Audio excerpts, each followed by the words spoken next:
Hello everyone, welcome to algorithm classes.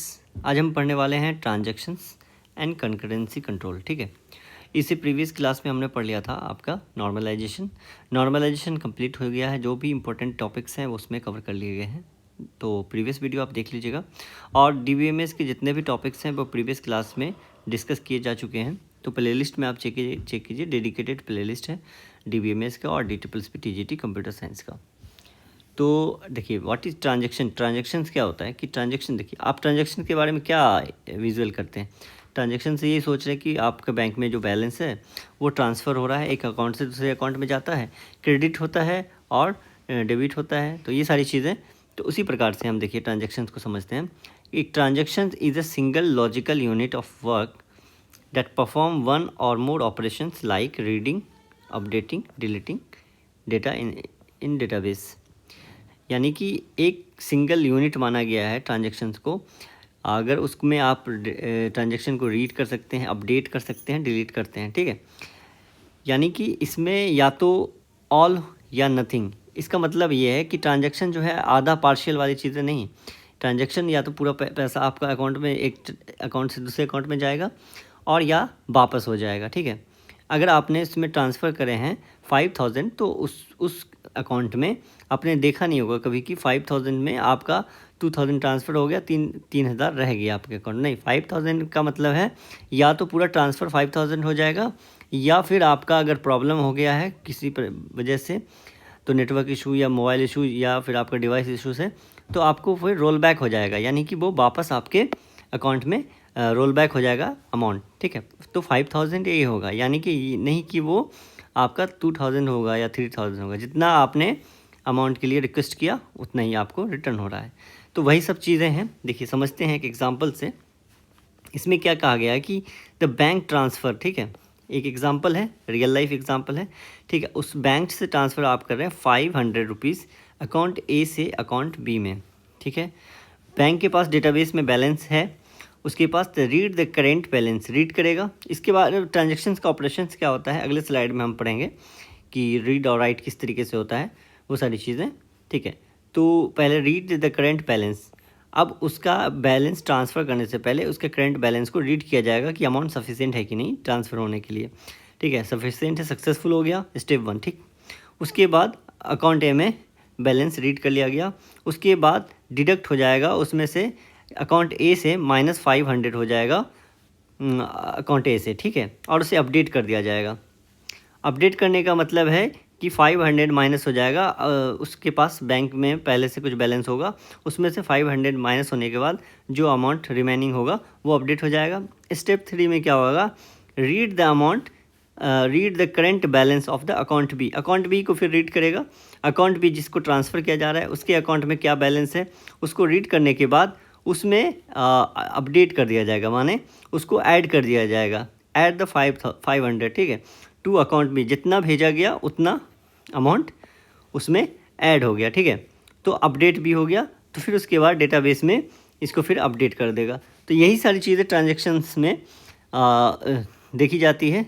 तो इसमें क्या कहा गया है कि सपोज़ आपके पास if system crash after step 2, यानी कि आपका अकाउंट रीड कर लिया गया और उसके बाद ट्रांसफ़र आपने कर दिया 500 ट्रांसफ़र करने के बाद क्या हुआ कि सिस्टम जो है बी तक पहुंचा ही नहीं, अकाउंट बी को रीच, मतलब आप जैसे आप सपोज़ आप अपने फ़ोन से ट्रांसफ़र करते हैं पैसा, तो आपने ट्रांसफ़र कर दिया, आपके अकाउंट से डिडक्ट हो गया, बैलेंस अपडेट हो गया, लेकिन जो है किसी भी कारण सिस्टम में प्रॉब्लम आई और सिस्टम जो है उसको उस अकाउंट बी में अपडेट नहीं किया, तो उस कारण क्या होगा, आपका जो पैसा होगा रोल बैक होगा, यानी अंडू होगा, ना कि आपका जो अपडेट कर दिया गया था बैलेंस वो उसी पे डेटाबेस में अपडेट कर दिया जा चुका था।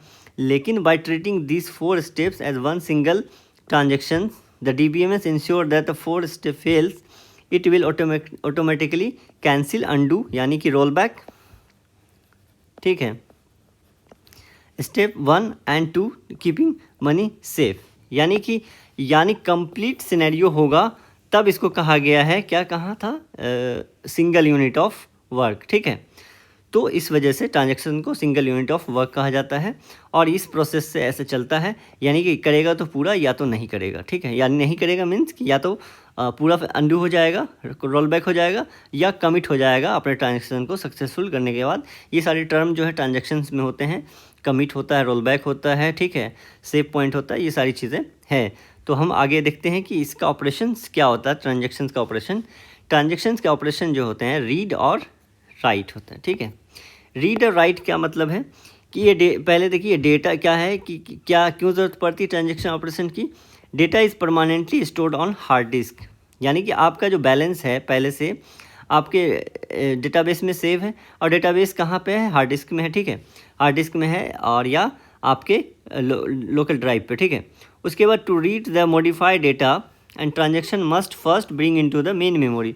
ट्रांजैक्शन को जब हम ट्रांजैक्शन ऑपरेशन परफॉर्म करते हैं तो सबसे पहले उसको क्या करना पड़ता है, मेमोरी को रीड करता है हार्ड डिस्क से, हार्ड डिस्क से वो लाता है मेन मेमोरी में बैलेंस को, उसके बाद उस पर ऑपरेशन परफॉर्म करता है कि जो ऑपरेशन उसमें रीड और राइट हो रहा है, तो ठीक है।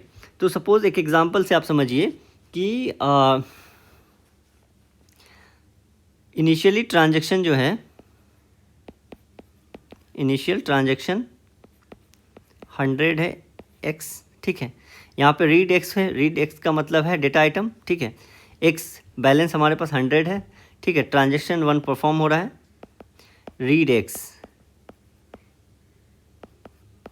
यानी क्या हो जाएगा, x इक्वल टू 100 हो जाएगा, ठीक है। ये रीड का हो गया। और राइट में क्या होगा, इसी में ऐसे ही रहेगा कि आपका रीड x है,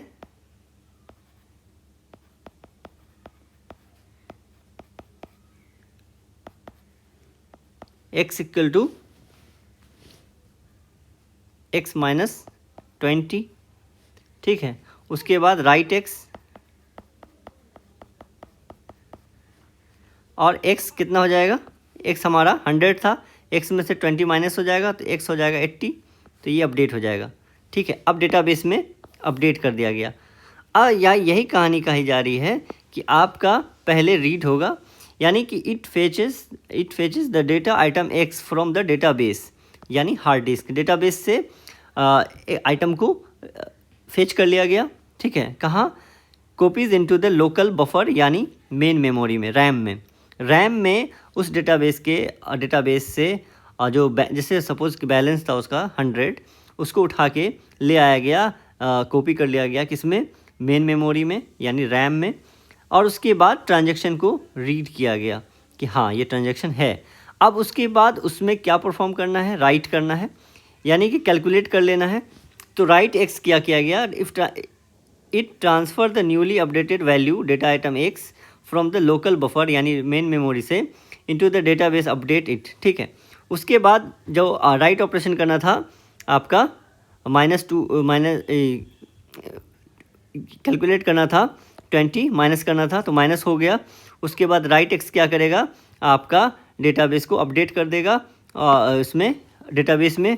उसके बाद फाइनल वैल्यू जो है वो स्टोर हो जाएगी, ठीक है। तो इसमें क्या कहा गया है कि इसका पॉइंट जो है ट्रांजैक्शन ऑपरेशन का, a transaction operation perform calculation on in the main memory. ये एग्ज़ाम पॉइंट्स के लिए आपके लिए इम्पोर्टेंट हो जाता है कि जो ट्रांजैक्शन ऑपरेशन होता है वो कहाँ परफॉर्म होता है, तो वो मेन मेमोरी रैम में, लोकल बफर में परफॉर्म होता है, ठीक है। तो पहले हम उसको उसमें मेन मेमोरी में लाते हैं, and right x ensure the final result update the calculate actual value in database, यानी कि हम राइट परफॉर्म करने के बाद एक्चुअल डेटाबेस में फिर से हम वो अपडेट कर देते हैं, ठीक है। तो ये ऑपरेशन जो है, दो ऑपरेशन है, रीड एक्स और राइट एक्स, ट्रांजैक्शंस का ऑपरेशन है, ठीक है। और उसके बाद ट्रांजैक्शंस के कमांड्स हैं, जो कमांड्स DML और DCL, data manipulation language, DDL, data definition language, ठीक है। उसके बाद data TCL, transaction command language, ठीक। तो ट्रांजैक्शन कमांड लैंग्वेज जो है 3 टाइप से है, एक कमिट है, रोल बैक है और सेव पॉइंट है। कमिट क्या करता है, देखिए ट्रांजैक्शन कमांड SQL कमांड है, ठीक है, जो मैनेज करता है, सेव करता है और कैंसिल करता है ट्रांजेक्शन्स को इन डेटाबेस में, ठीक है। उसके बाद इसका क्या है कि permanently save the all changes, यानी कि जब पूरा ट्रांजेक्शन सक्सेसफुल हो जाएगा तो इसको चेंज कर देगा, मतलब कमिट कर देगा। कमिट करने के बाद दूसरा फिर से वो रोल बैक नहीं होता है, ठीक है। एक बार कमिट हो गया तो वो फिर वो परमानेंटली सेव हो जाता है, ठीक है। उसके बाद रोल बैक क्या हो जाता है, अंडू। रोल बैक का मतलब होता है अंडू, यानी कि जैसे कि हमारा ट्रांजेक्शन्स, अभी प्रीवियस क्लास कमिट का एग्जांपल ले लीजिए, जो प्रीवियस एग्जांपल में यहाँ पर हो गया था 800, तो ये कमिट हो गया, ठीक है। अब कमिट होने के बाद अपडेट हो गया, उसके बाद और रोल बैक क्या होगा, रोल बैक के लिए एग्जांपल लिया था कि हमारा जैसे यहाँ पर सबसे पहला वाला, ठीक है, यहाँ पे क्या था कि अगर सपोज़ कि यहाँ 2 स्टेप चलने के बाद फेल हो जाए, जिस भी हमें अकाउंट ए से अकाउंट बी में ट्रांजेक्शन करना था, तो वो वहाँ तक पहुँचा ही नहीं, वहाँ पर जाके फेल हो गया, तो वो अकाउंट जो है कमिट नहीं होगा, वो रोल बैक हो जाएगा, अंडू हो जाएगा, ठीक है।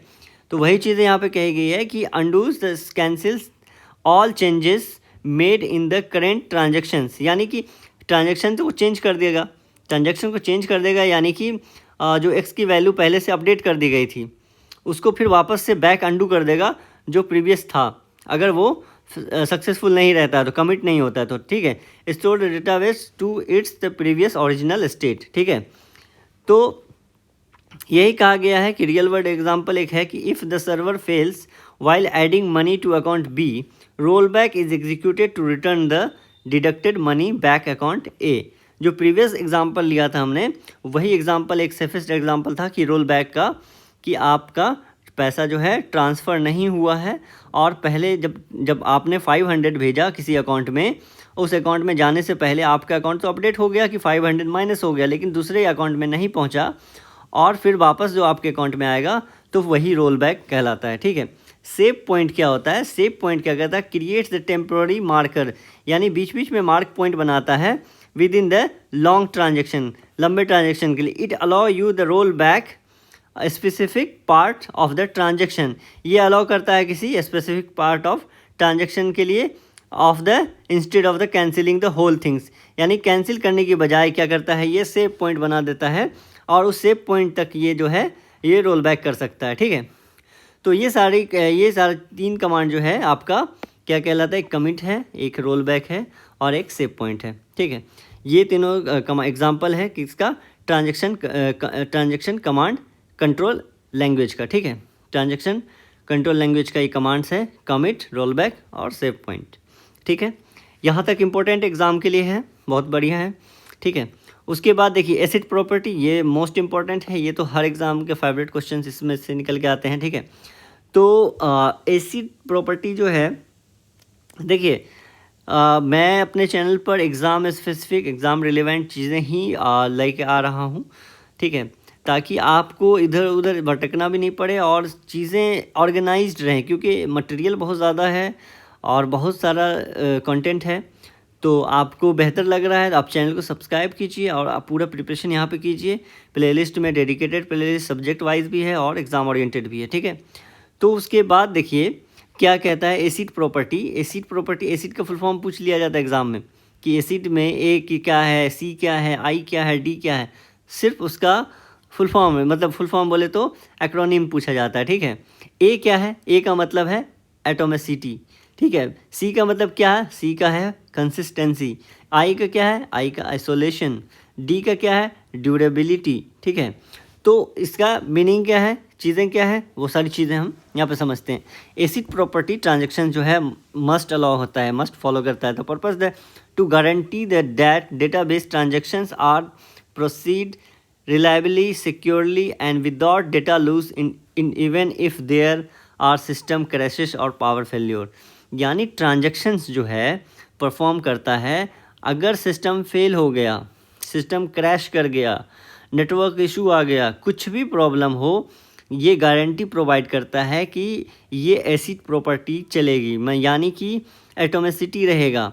सिस्टम फेल हो जाने से हमारा जो ट्रांजेक्शन है वो फेल नहीं होना चाहिए, वो किसी न किसी तरीके से या तो रोल बैक होगा, सेव पॉइंट पे जाएगा, तो वो सारी चीज़ें हम समझ ही रहे हैं, ठीक है। तो एसिड प्रॉपर्टी को फॉलो करता है। एसिड प्रॉपर्टी का फुल फॉर्म समझ गए हैं, एक्रोनिम समझ गए हैं। ए से एटोमिसिटी, सी से कंसिस्टेंसी, आई से आइसोलेशन, डी से ड्यूरेबिलिटी।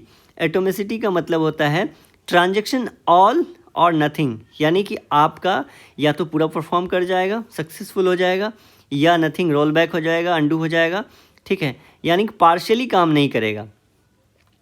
ऐसा नहीं कि आपका ये ट्रांजैक्शन जो है आधा चल गया, 5,000 भेजा किसी को, आपके अकाउंट से 2,000 डिडक्ट हुआ और 3,000 आपके अकाउंट में रह गया। नहीं, 5,000 आपने भेजा है तो 5,000 किसी अकाउंट में जाएगा, या फेल हो गया तो वापस पूरा हो जाएगा, ठीक है। ये कहता है एटोमिसिटी। कंसिस्टेंसी क्या कहता है? The database must remain invalid, ठीक है, यानी कि डेटाबेस जो है वैलिड रहना चाहिए, इनवैलिड नहीं होना चाहिए। यानी कि आपका कंसिस्टेंस का मतलब है करेक्ट होना चाहिए। करेक्ट मीन्स कि जो मैंने प्रीवियस एग्जांपल बोला था कि आपका इतना अमाउंट जा डिडक्ट हो रहा है तो इतना अमाउंट दूसरे में क्रेडिट होगा, ठीक है। तो वही चीज़ें, तो वो करेक्टनेस जो है वो फॉलो करता है, तो कंसिस्टेंट रहेगा, यानी कि बीच में ये चीज़ें चेंज नहीं कर देगा। जो चीज़ है एक्यूरेट वो वैसे ही रहना चाहिए। तो फिर उसके बाद आइसोलेशन क्या होता है?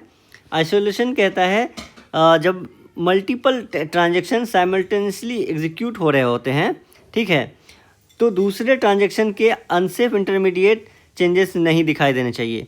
यानी कि इसमें है ये आइसोलेट रहेगा, अपना ट्रांजैक्शन सेल्फ इंडिपेंडेंट रहेगा, एग्जीक्यूट विदाउट किसी दूसरे से इफेक्ट किए बिना, ठीक है। ड्यूरेबिलिटी क्या होता है? Once committed change saved permanently, यानी कि एक बार चेंज हो गया, कमिट हो गया तो फिर वो परमानेंटली सेव हो जाएगा, ठीक है। और उसके बाद देखिए एटोमिसिटी, वही फिर तो हमने पढ़ लिया है, तो वही चीज़ें हैं। It is managed by the transaction management component.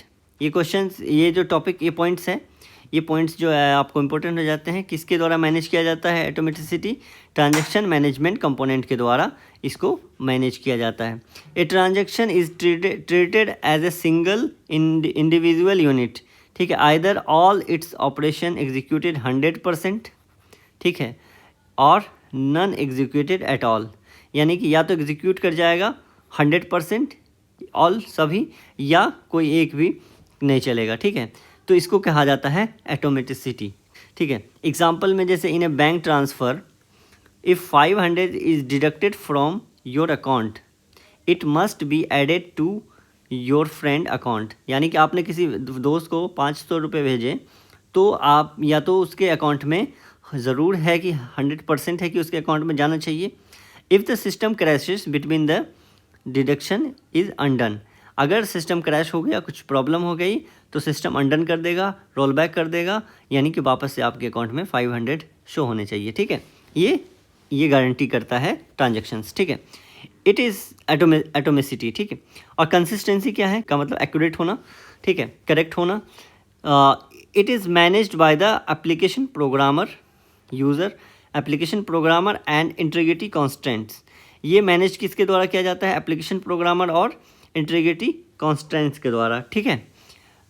इसका क्या है? The database must satisfy all it's predefined rules like the primary keys, totals before the transactions begin and after ends, ठीक है। The total sum of money in the both banks, total sum of money both banks जैसे A और B must be exactly the same before the transfer and after the transfer, no money should just disappear, यानी कि आपके पास ए से 500 deduct हुआ है, तो 500 deduct हुआ है तो इसमें शो होना चाहिए 500 डिडक्ट हो गया है, और दूसरे में 500 गया है तो 500 ही जाना चाहिए, ठीक है। या तो ऐसा नहीं कि 500 आपसे डिडक्ट हो गया तो आपसे डिडक्टेड दिखाएगा और उसके बाद उसके पास भी पैसा नहीं जाएगा, ऐसा नहीं होना चाहिए। पैसा उसके पास जाना चाहिए 500 ही, उसमें कुछ चेंजेस नहीं रहना चाहिए। जो अमाउंट है, जो उसका मतलब कि कंसिस्टेंट वैलिड होने का रूल है, वही रहेगा, ठीक है। और उसके बाद देखिए आइसोलेशन क्या कहता है? आइसोलेशन कहता है it is managed by the concurrency control components. ये किसके द्वारा मैनेज किया जाता है? कंकरेंसी कंट्रोल कंपोनेंट के द्वारा। ये देखिए मैं जो बता रहा हूँ कि ये चीज़ जो है किसके द्वारा मैनेज किया जाता है, ठीक है, इसमें क्या चीज़ें होती है, वो चीज़ जो है ना आपको एग्ज़ाम के लिए इम्पोर्टेंट रहता है। ऐसे ही की पॉइंट्स जो है आपको पूछा जाता है एग्ज़ाम में, जैसे किसके द्वारा मैनेज किया जा रहा है, इसका कैरेक्टरिस्टिक्स क्या है, ठीक है। तो वो सब चीज़ें पूछा जाता है, ठीक है। उसके बाद when multiple transactions are running at the same time there intermediate incomplete changes must be hidden from the each others. ये इंडिपेंडेंट ट्रांजेक्शन्स हैं। When multiple transaction are running, यानी कि आप जो है एक साथ में कई ट्रांजेक्शन्स कर रहे हैं, एक बार में 10,000 भेज रहे हैं, किसी से आपका 15,000 या 5,000 जा रहा है, ठीक है। मल्टीपल एक साथ में ट्रांजेक्शन्स हो रहा है at the same time, there intermediate incomplete changes, एक ही साथ उस पर परफॉर्म होगा ट्रांजेक्शन्स, तो उसको इंश्योर करना है कि वो इंडिपेंडेंस चेंजेस जो है वो हिडन रहना चाहिए दूसरे से, और एक दूसरे से कम्पीट नहीं करना चाहिए, यानी कि कोई दूसरे की वजह से प्रॉब्लम क्रिएट नहीं करना चाहिए, वो एक्यूरेट रहना चाहिए, ठीक है। If you and your brother try to withdraw money from the same account, ठीक है, आप और आपके भाई जो है एक ही अकाउंट से मनी का ट्रांजेक्शन्स कर रहे हैं at the exact same time from two different ATMs। आप दूसरे ATM से हैं, आपके ब्रदर दूसरे ATM से कर रहे हैं, ठीक है, एक ही अकाउंट पे परफॉर्म कर रहे हैं। The system will process one completely before allowing the second read the balance, ठीक है, यानी कि ट्रांजैक्शन के बीच में कोई चेंजेस दूसरे को दिखाई इसमें नहीं देंगे, तो इसमें आइसोलेटेड रहता है और उस पर क्या होता है, अकाउंट में कोई प्रॉब्लम क्रिएट नहीं करता, जिसके कारण, ठीक है। उसके बाद आ जाता है durability. It manage by the recovery management component. ये मैनेज किया जाता है किसके द्वारा, ये मैनेज किया जाता है आपका रिकवरी मैनेजमेंट कंपोनेंट के द्वारा, इसको मैनेज किया जाता है, ठीक है। और ये कहता है क्या है, once the transaction is successfully committed, एक बार ट्रांजेक्शन सक्सेसफुल कमिटेड हो गया है, it changes become the permanent and will survive any future system crashes. अगर एक बार चेंज हो गया है तो सिस्टम अगर फेल हो जाए, कुछ भी क्रैश हो जाए, तो आपका जो है वो सेफ रहेगा, चेंजेस सेव सर्वाइव करेगा। यानी कि आपके पास अकाउंट में 50,000 रुपीज़ है और उसके बाद एक बार आपका उसमें अमाउंट कुछ सक्सेसफुल हो गया कि 10,000 और आ गया, और उसके बाद 60,000 रुपये होंगे, और अब जो है अचानक से क्या हुआ कि सर्वर हो गया, डेटाबेस ख़त्म हो गया, ख़राब हो गया, कुछ भी प्रॉब्लम क्रिएट हो गया, क्रैश कर गया, तो उसमें क्या होगा कि आपका जो रहेगा ड्यूरेबिलिटी वो सक्सेसफुल सेव रहेगा, सर्वाइव रहेगा, कि आपका जो है अपडेटेड रहेगा एक बार कमिटेड होने के बाद, ठीक है। तो once the ATM screen shows the transaction successfully, the money is permanent deducted from your database record, even the bank server loses power 1 second later, ठीक है। वही बातें हुई, ठीक है, कि अगर ATM से पैसा आपका निकल चुका है या फिर आपने जमा कर दिया है, तो एक बार अपडेट हो गया, कमिट हो गया, तो वो उसमें सेव हो जाएगा परमानेंटली, और चाहे सिस्टम जो है फेलियर हो जाए, कुछ हो जाए, ठीक है। तो वो चीज़ें इंश्योर करता है ट्रांजेक्शन्स, एसिड प्रॉपर्टी, एटोमिसिटी और कंसिस्टेंसी, आइसोलेशन एंड ड्यूरेबिलिटी। कौन किसके द्वारा मैनेज किया जाता है इसमें लिखा हुआ है। ये स्लाइड्स को मैं आपको टेलीग्राम चैनल पर प्रोवाइड कर दूंगा, आप वहाँ से आप इसको एक्सेस कर सकते हैं, और गूगल ड्राइव पे भी मैंने अपडेट करता रहता हूँ मैं, ठीक है। अब देखिए ट्रांजैक्शन शेड्यूल्स एंड सीरियलाइजेबिलिटी क्या है, ठीक है। शेड्यूल किसको कहते हैं, शेड्यूल का मतलब होता है it is a chronological execution sequence. Chronological का मतलब होता है कौन सा जो ऑपरेशन है कब परफॉर्म करेगा, किस सीक्वेंस में करेगा। Execution sequence of operation from the multiple transaction, बहुत सारे ट्रांजेक्शन होते हैं, तो कौन सा किस सीक्वेंस में करेगा, किस तरीके से करेगा, उस चीज़ को हम शेड्यूल कहते हैं, ठीक है। तो दो तरीके से है, एक होता है सीरियल शेड्यूल, दूसरा होता है आपका कॉन्करेंट शेड्यूल। तो दोनों अलग अलग चीज़ें हैं। सीरियल शेड्यूल क्या है, सीरियल शेड्यूल क्या करता है कि transaction execute strictly one after another, यानी कि एक ट्रांजेक्शन चल रहा है, तो जब तक नहीं वो ट्रांजेक्शन कमिट हो जाएगा, जब तक नहीं वो कंप्लीट हो जाएगा, कंप्लीट होने को यहाँ पर कमिट कहते हैं, तो जब तक नहीं वो कंप्लीट हो जाएगा, कमिट हो जाया करेगा, तभी दूसरा ट्रांजेक्शन स्टार्ट होगा।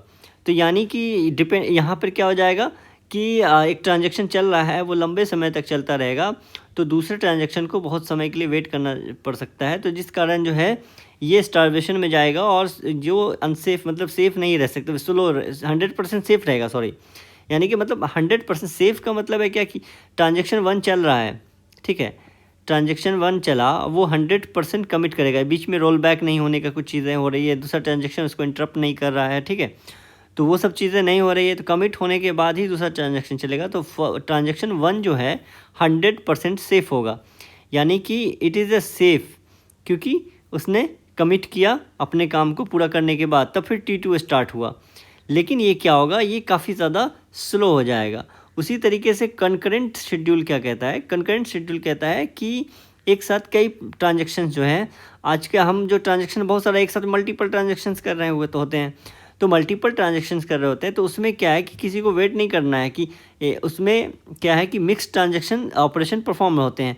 Operation of the multiple transactions are interleaved mix together, यानी कि एक चल रहा है उसके बाद दूसरा स्टार्ट हो जाएगा, वो वहाँ पर किस कंडीशन में होगा हम आगे देख लेंगे।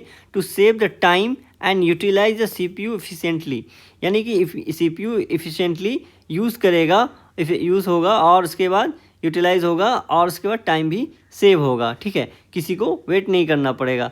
तो सीरियलाइजेबिलिटी एक कंडीशन है जो इसमें चेक करता है कि ये mathematical test to check the concurrent schedule, concurrent schedule में ये चीज़ चेक होती है, सीरियलाइजेबिलिटी इज सेफ है कि नहीं। If the concurrent schedule process produce the exact same correct result as the serial schedule, यानी कि सेम जो करेक्ट 100% रिजल्ट सेम दे रहा है कि नहीं उसकी तरह, सीरियल शेड्यूल की तरह वो चेक करता है, तो ये कहलाता है सीरियलाइजेबल, ठीक है। यानी कि इसका कॉन्फ्लिक्ट का ऑपरेशन है, मानने कि ऑपरेशन कैसे कॉन्फ्लिक्ट होगा, कॉन्फ्लिक्ट का मतलब होता है एक प्रॉब्लम क्रिएट करता है, ठीक है। इसमें क्या हो जाता है, 2 ऑपरेशन कॉन्फ्लिक्ट, ठीक है, 2 ऑपरेशन कैसे कॉन्फ्लिक्ट करेगा, यानी कि ट्रांजेक्शन 1 ट्रांजेक्शन 2 कंकरेंट चल रहा है, ठीक है, उसके बाद वो कैसे केस में कॉन्फ्लिक्ट हो जाएगा, they belongs the different transactions, they access the same data items, at least one of them is write operations. Example, जैसे कि रीड राइट ऑपरेशन हो रहा है, यानी कि एक ने रीड किया और दूसरे ने उस पर राइट कर दिया, और फिर वो जो ट्रांजेक्शन 1 है वो रोल बैक लेगा, ठीक है, तो वहाँ पर क्या हो जाएगा, ट्रांजेक्शन जो है क्या कह सकते हैं कि वो जो है जो चेंज कर दिया अपडेट डेटा को और उसको, और उसके बाद ट्रांजेक्शन 2 को लग रहा है कि वो उसने रीड कर लिया दूसरा डेटा जो अपडेट करने के बाद में रोल बैक हो गया, तो यहाँ पर कॉन्फ्लिक्ट हो जाएगा कि क्या कहेंगे, रीड राइट कॉन्फ्लिक्ट और राइट राइट कॉन्फ्लिक्ट, ठीक है। तो read write conflict, right conflict क्या होता है ये देखते हैं। तो ये प्रॉब्लम जो होता है ये लॉस्ट अपडेट कहलाता है और डर्टी रीड कहलाता है। तो कंकरेंसी प्रॉब्लम क्या कहता है, वाई डू प्रॉब्लम अकर, क्यों होता है ये प्रॉब्लम, क्योंकि when the multiple transaction run together, बहुत सारे ट्रांजैक्शन एक साथ एक्सेस होते हैं और उसके बाद उसमें क्या होता है कि प्रॉब्लम होने के चांसेस हो जाते हैं। जैसे कि देखिए कि आपका लॉस्ट अपडेट क्या होगा, लॉस्ट अपडेट किसको कहते हैं, आपको राइट कॉन्फ्लिक्ट को कहते हैं लॉस्ट अपडेट। ये इंपॉर्टेंट पॉइंट्स है क्योंकि एग्जाम में इसी तरीके से क्वेश्चन रहता है कि राइट अपडेट, राइट कॉन्फ्लिक्ट किसको कहा जाता है, तो लॉस्ट अपडेट को कहा जाता है। रीड राइट रीड मतलब कॉन्फ्लिक्ट किसको कहा जाता है, डर्टी रीड को। तो वो चीज़ आप मेंशन के नोट में लिखिए, अपने नोट में, ठीक है।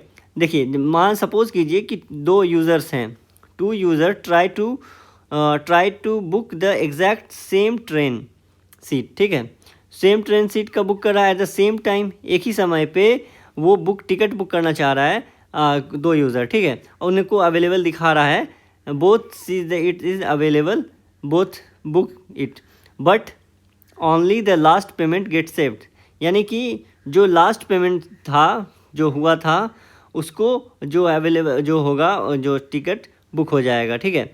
यानी कि यहाँ पे राइट कॉन्फ्लिक्ट का सिनेरियो आता है, ठीक है।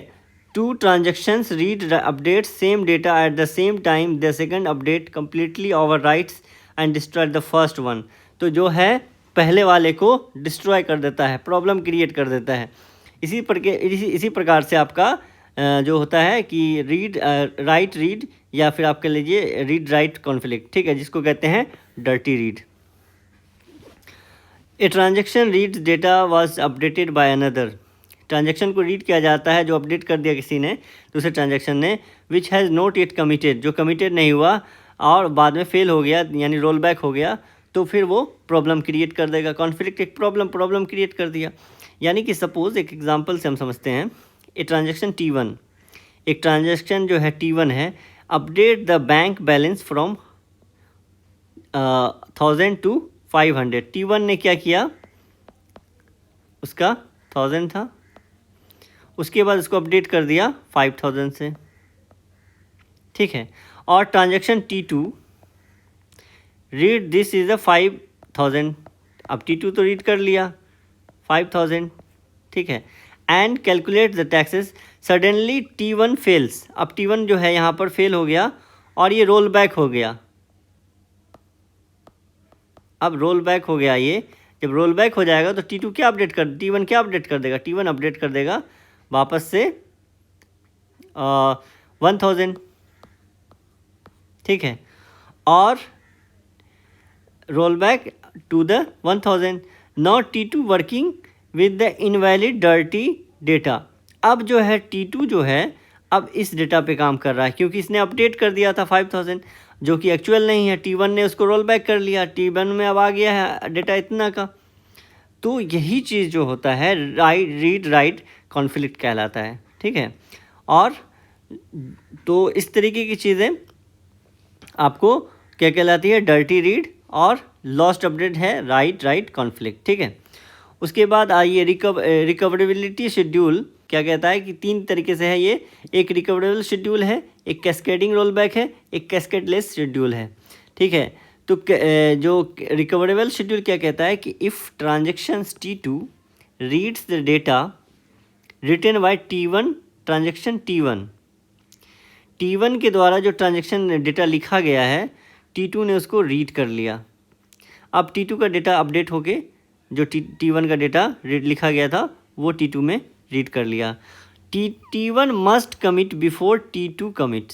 अगर T1 कमिट नहीं होगा और T2 राइट करेगा तो वहाँ पर क्या हो जाएगा, आपका डेटा इनवैलिड हो सकता है, इनवैलिड हो जाएगा। यही कारण है कि T1 को मस्ट है कि कमिट करना बिफोर T2 कमिट होने से पहले। तो इसको कहते हैं recoverable schedule. This prevents the saving the wrong data. यही कारण है, रॉन्ग डेटा से बचाता है इसको, ठीक है। तो कैस्केडिंग रोल बैक क्या होता है, कैस्केडिंग रोल बैक जो कहलाता है वो होता है the failure one single transactions forces the roll back of the multiple dependent transactions. क्योंकि ट्रांजेक्शन्स बहुत सारे होते हैं कि जो डिपेंडेंट होते हैं कई ट्रांजेक्शन्स पे, तो अगर उसमें से एक भी सिंगल ट्रांजेक्शन फेल्योर होता है तो वो उसके डिपेंडेंट जितने ट्रांजेक्शन्स होते हैं उसको भी रोल बैक कर देता है। तो ये प्रॉब्लम जो है CPU का बहुत सारा टाइम इसमें वेस्ट करता है, ठीक है। और कैस्केडलेस शेड्यूल क्या कहता है, कैस्केडलेस शेड्यूल कहता है कि to prevent cascading roll back, जो प्रॉब्लम थी उसको प्रिवेंट करता है। DBMS uses the cascadeless schedules. इस वजह से DBMS जो है कैस्केडलेस शेड्यूल यूज़ करता है। A transaction is only allowed to read the data from the transaction that have already committed. ये अलाउ करता है कि वैसे ट्रांजेक्शन जो कमिटेड हो गया है उसको अलाउ करता है रीड करने का फ्रॉम ट्रांजेक्शन से, ठीक है। उसके बाद देखिए कि शेयर लॉक बेस्ड प्रोटोकॉल क्या होता है। लॉक बेस्ड प्रोटोकॉल जो है आपका 2 प्रकार से है, एक शेयर्ड लॉक है, दूसरा है एक्सक्लूसिव लॉक। आपसे क्वेश्चन एग्जाम में ऐसा ही पूछ देगा कि कुछ डिफरेंट लॉक्स का नाम दे देगा, उसमें बोलेगा कि लॉक बेस्ड प्रोटोकॉल कौन सा है। इस तरीके से आता है, वो सिंपल सा आता है, ठीक है। शेयर्ड लॉक और एक्सक्लूसिव लॉक, ठीक है। तो ए सॉफ्टवेयर लॉक क्या होता है, a software mechanism that prevents multiple transactions from the interfering with the same data item. एक ही डेटा आइटम पे मल्टीपल ट्रांजेक्शन्स परफॉर्म कर रहे होते हैं, तो उसमें प्रॉब्लम क्रिएट होने की वजह से हम उसमें लॉक लगा देते हैं, ना क्रिएट हो तो इस वजह से लॉक लगा देते हैं। तो शेयर्ड लॉक होता है, एक होता है एक्सक्लूसिव लॉक। तो इसमें क्या होता है कि ये क्यों यूज़ होता है shared lock, only for the read operation. सिर्फ रीड ऑपरेशन परफॉर्म करने के लिए शेयर्ड लॉक का यूज़ किया जाता है, ठीक है। Multiple transaction can hold the shared lock on the same data at the same time. यानी कि सेम डेटा को मल्टीपल ट्रांजेक्शन जो है शेयर लॉक लग गया तो मल्टीपल ट्रांजेक्शन उसको सेम टाइम पे रीड ऑपरेशन परफॉर्म कर लेगा, ठीक है। Multiple student viewing their results on a website at the same time, कोई प्रॉब्लम नहीं होती है। और एक्सक्लूसिव लॉक क्या होता है? एक्सक्लूसिव लॉक करता है required for the right update operation, इनको ज़रूरत होती है राइट अपडेट ऑपरेशन की, ठीक है। ये सब पॉइंट जो है आप नोट कर लीजिएगा। रीड ऑपरेशन सिर्फ परफॉर्म होता है शेयर्ड लॉक में, और राइट अपडेट ऑपरेशन परफॉर्म होता है आपका किसमें? एक्सक्लूसिव लॉक में। Only one transaction can hold exclusive lock, सिर्फ एक ही ट्रांजेक्शन होल्ड करेगा, कौन सा? एक्सक्लूसिव लॉक, ठीक है। अगर इसमें जब तक नहीं लॉक को रिलीज़ किया जाएगा, यानी कि no one else can read or write until the lock released, lock को रिलीज़ करना पड़ेगा, यानी लॉक खोलना पड़ेगा। अगर लॉक अनलॉक मतलब नहीं किया जाता है, तब तक उसको आप कोई भी दूसरा जो है उसको डेटा को रीड नहीं कर सकता है, राइट नहीं कर सकता है, ठीक है। इसका एग्जांपल से है, समझिए कि one student editing their profile in profile details, no one can else edit the simultaneously, यानी एक स्टूडेंट उसी प्रोफाइल को एडिट कर रहा है तो दूसरा उस पर परफॉर्म नहीं कर सकता है। 2PL, ये टू फेज़ लॉकिंग जो है मोस्ट इम्पोर्टेंट पॉइंट टॉपिक्स है, ठीक है। इससे एग्ज़ाम में क्वेश्चंस भी आते हैं। टू फेज़ लॉकिंग क्या कहता है कि टू फेज़ लॉकिंग एक प्रकार का जो होता है कंकरेंट प्रोटोकॉल होता है, ठीक है। तो इसका पर्पज़ क्या होता है कि मल्टीपल ट्रांजैक्शन जब सेम डेटा पर साइमल्टेनियसली काम करता है तो उसका एग्जीक्यूशन जो कंट्रोल रहे, ठीक है। तो 2PL strictly guarantee the conflict serialisability. Conflict का मतलब क्या होता है? कॉन्फ्लिक्ट कब होगा? कॉन्फ्लिक्ट होगा जब आपका कहते हैं कि रीड और राइट हो। रीड राइट एक कॉन्फ्लिक्ट हो गया, read write conflict, right conflict करता है। और अगर रीड है तो ये कॉन्फ्लिक्ट नहीं होगा, ठीक है। और but it does not prevent deadlock, तो 2PL जो होता है डेडलॉक से प्रिवेंशन नहीं प्रोवाइड करता है। और देखिए टू फेज लॉकिंग जो होता है एक प्रकार का, तो प्रोटोकॉल किस तरीके से काम करता है कि ग्रोइंग फेस और श्रिंकिंग फेस, ग्रोइंग फेस और श्रिंकिंग फेस जो है किस तरीके से है, देखिए। A transaction can only acquire the new locks, यानी कि जो ट्रांजेक्शन्स होगा वो उस समय ग्रोइंग फेज में सिर्फ लॉक को एक्वायर कर सकता है, उस समय रिलीज़ नहीं कर सकता, अनलॉक नहीं कर सकता है। तो जब ट्रांजेक्शन्स में लॉक किया जाता है, जिससे कॉन्करेंट प्रोसेस में ट्रांजेक्शन्स में कोई प्रॉब्लम क्रिएट नहीं हो, ठीक है, जो फेल नहीं हो या प्रॉब्लम एरर नहीं आए, तो इस वजह से 2PL प्रोटोकॉल लगाया जाता है। तो उसमें जब ग्रोइंग फेज में रहता है तो ग्रोइंग फेज में क्या हुआ कि जो एक्वायर करेगा प्रोटोकॉल, ठीक है, सपोज आपका T1 है, ठीक है, T1 लॉक,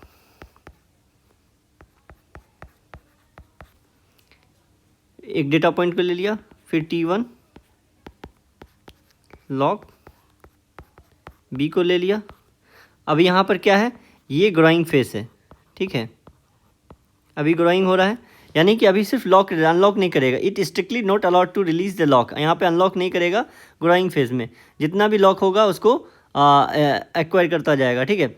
और उसके बाद ट्रांजेक्शन श्रिंकिंग फेज में क्या होगा? फेज़ 2 जब चलेगा, shrinking phase can only release the existing lock, ये सिर्फ जो लॉक हमने एक्वायर किया था उसको रिलीज़ करना शुरू करेगा। It strictly not allowed to acquire the new locks, यानी श्रिंकिंग फेज जो है कहता है कि वो न्यू लॉक को एक्वायर नहीं कर सकता है इस फेज़ में। इस फेज़ में सिर्फ जो हमने लॉक ले रखा है उसको रिलीज़ किया जाएगा। और एक लॉक पॉइंट होगा, वो लॉक पॉइंट क्या कहेगा? The exact moment when the transaction has acquire all locks, जब ट्रांजेक्शन जितने सारे लॉक्स होंगे एक्वायर कर चुके होंगे तो वहाँ पे ये लॉक पॉइंट लगा दिया जाएगा, यानी कि उसके बाद कोई भी न्यू लॉक आप एक्वायर नहीं कर सकते हैं, ठीक है। तो जैसे कि यहाँ पे हमने लॉक ले लिया था, ट्रांजेक्शन 1 लॉक A, ठीक है, उसके बाद लॉक B ले लिया, उसके बाद हमने यहाँ पर इसको लगा दिया लॉक पॉइंट, यानी कि इसके बाद अब हम कोई ट्रांजेक्शन को लॉक नहीं कर सकते, ठीक है। ग्रोइंग फेस यहाँ पे एंड हो गया क्योंकि लॉक पॉइंट लग गया। अब उसके बाद अनलॉकिंग करना होगा, यानी कि ट्रांजेक्शन पे अब राइट कर सकते हैं,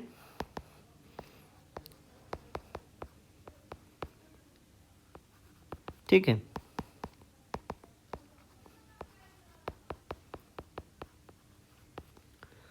उसके बाद अनलॉक करना शुरू करेंगे जो भी एग्जिस्टिंग लॉक हमने लिया है।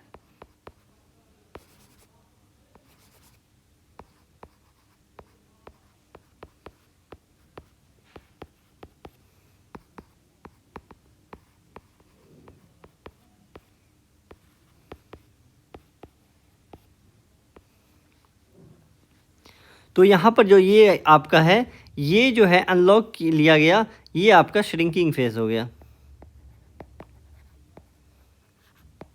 ठीक है, तो इस तरीके से टू फेज लॉकिंग चलता है। ठीक है, इसमें सबसे बड़ी चीज़ है कि ये कॉन्फ्लिक्ट सीरियलाइजेबिलिटी होता है और ये डेडलॉक से प्रिवेंट नहीं करता है। ठीक है, और उसके बाद देखिए टाइम स्टाम्प प्रोटोकॉल क्या होता है।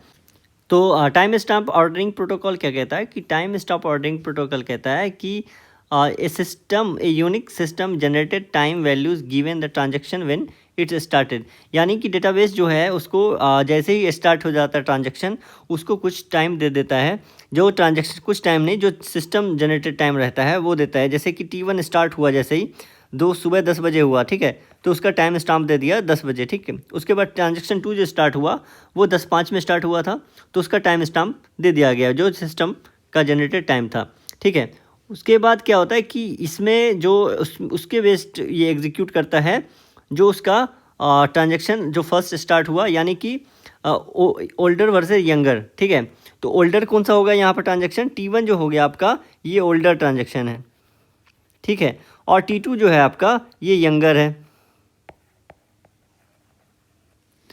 उसके बाद द बेसिक रूल, इसमें रूल क्या है कि transactions are executed purely based on their start time to maintain the order maintain करता है, क्योंकि स्टार्ट टाइम जो हुआ था इसका, तो ऑर्डर यहाँ पे T1 एग्जीक्यूट करेगा, देन द आपका T2 एग्जीक्यूट करेगा। Older transaction started earlier always gets the priority over the younger transaction. जो ट्रांजेक्शन उसमें जो पहले स्टार्ट हुआ था उसको प्रायोरिटी देगा, because this protocol does not use lock. इसमें लॉक यूज़ नहीं होता है, तो it completely prevent the problem of the deadlock. इसमें यही कारण है कि डेडलॉक नहीं होता है। और जो टू फेज लॉक में डेडलॉक था, और ये डेडलॉक फ्री होता है। कौन सा? Time stump ordering protocol. ठीक है, और उसके बाद देखिए लॉग बेस्ड रिकवरी क्या हो गया। रिकवरी का मतलब होता है जब सिस्टम आपका क्रैश होता है या उसमें वो प्रॉब्लम क्रिएट रहता है, तो उसमें रिकवर किया जाता है डेटा को, ट्रांजेक्शन्स को, के लॉक्स को। तो उसमें ट्रांजेक्शन बेस्ड लॉक में क्या होता है कि a secure hidden files where DBMS records every actions start, read, write, commit step by step. यानी कि आपका जो ट्रांजेक्शन्स में कुछ जैसे कमिट कब हुआ, ठीक है, किस ऑर्डर में वो टाइम स्टाम्प क्या है, ठीक है, और उसके बाद उसमें लॉक लगा हुआ है कि नहीं, तो वो सारा चीज़ जो है वो एक लॉग में स्टोर होता जाता है। तो उसको कहते हैं राइट अहेड लॉगिंग। ठीक है, the log entry must be saved to stable the storage hard disk before the actual database is modified. यानी कि एक्चुअल डेटाबेस में मॉडिफाइड होने से पहले वो हार्ड डिस्क में क्या करेगा?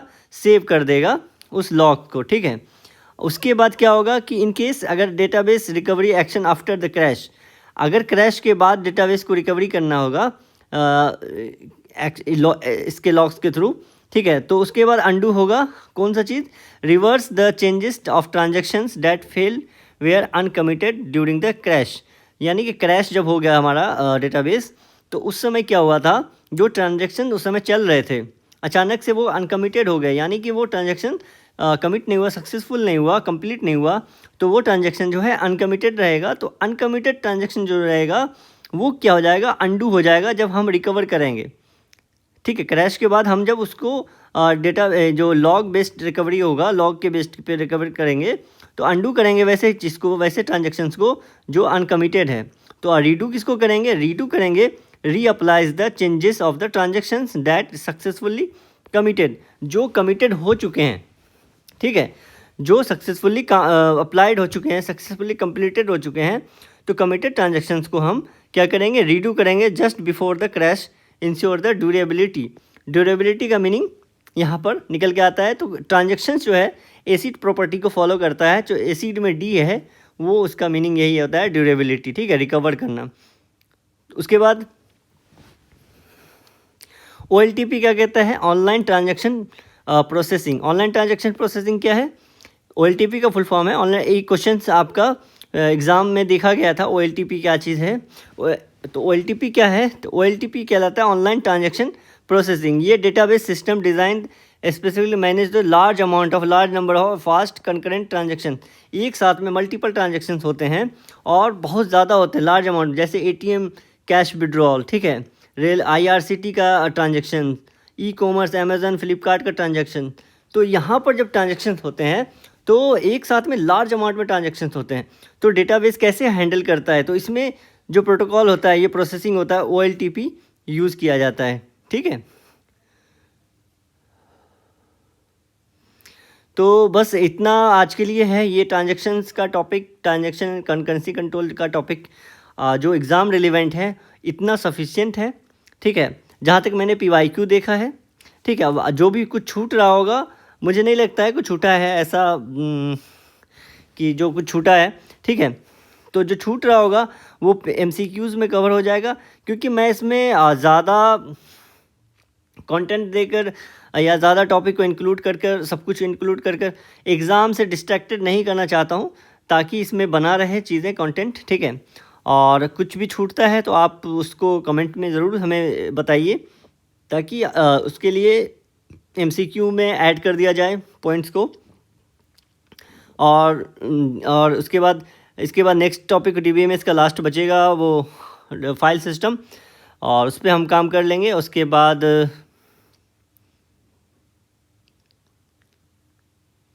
फाइल इंडेक्सिंग वगैरह जो बचा है, ठीक है। उसके बाद फिर क्या कहते हैं, DBMS कंप्लीट हो जाएगा। DBMS कंप्लीट होने के बाद नेक्स्ट सब्जेक्ट स्टार्ट करने वाले हैं, वो जल्दी से बता देंगे आपको कौन सा सब्जेक्ट रहेगा, ठीक है। टेलीग्राम पर आपको ये PDF स्टडी मटेरियल सब कुछ मिल रहा है, वहाँ से इसको एक्सेस कर लीजिएगा, ठीक है।